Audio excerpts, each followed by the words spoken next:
Welcome to the week number 4 overview video for managerial economics here at Rutgers University, Camden.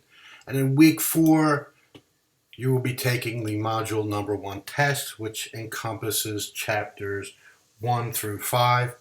And the purpose of this is just to give you just a quick breakdown of the importance of individual chapters in the module 1 test. In particular, so you can know which chapters have more questions relative to other chapters, so you can plan accordingly when you're studying for the module number 1 test.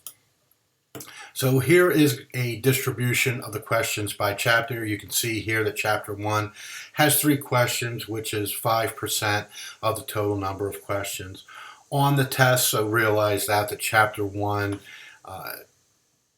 is only weighted towards 5% of all the questions, while chapter 2 has 20 questions. So make sure you realize that chapter 2 has 30% and it is weighted much more heavily than chapter 1. Chapter 3 has 9 questions for 14% of the questions on the module number 1 test. Chapter 4 has 19 questions for 29%. And chapter 5 has 15 questions for 23%. So make sure you realize that the chapters 2, 4, and 5 have more weight in module 1 relative to chapters 1 and 3.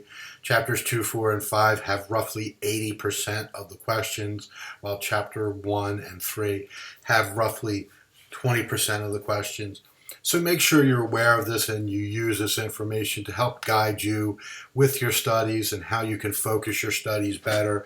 Obviously, from this distribution, chapters 2, 4, and 5 should be the focus of your studying, or the most of your studying, 80% of your studying for the test. Also, make sure you make use of the study plan that is available in my Econ Lab. I believe I gave a little bit of a description of what the study plan was in the introductory video for the entire course, but let me review the concept of the study plan. The study plan uses information about what you got wrong on the quizzes, on the homeworks, and on the tests. It takes that information and it feeds back into the study plan so that when you work the study plan, you are working concepts and ideas that you have difficulty understanding. So make sure you realize that the study plan itself can be a vehicle for you to study for these module tests.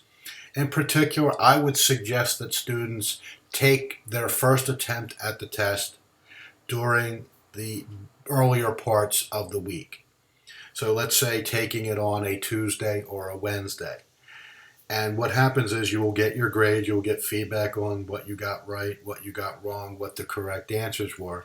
But after you take it, that information on what you got wrong will flow back into the study plan. So then you can go to the study plan and work the study plan, and it will direct you to work on items that you got wrong on the test. So it'll direct you, and I think it's a very efficient way for students to realize what they got wrong and then be directed to work on things to improve their skills and hopefully improve their grade on the module number 1 test.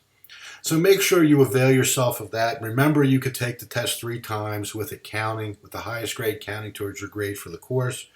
Please avail yourselves of that. I was surprised in the past when I used my Econ Lab and the number of students who only take the test once. I was also surprised about the amount of students who would, for example, wait till Sunday to take the module number 1 test and would sign on, take the test, finish the test, 5 minutes later start taking the test a second time, finish the test, and then 5 minutes later taking their third attempt at the test.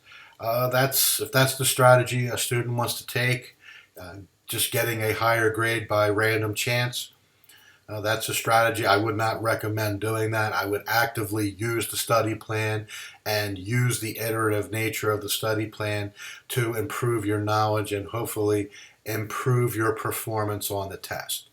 So I guess in closing, good luck on the module number 1 test.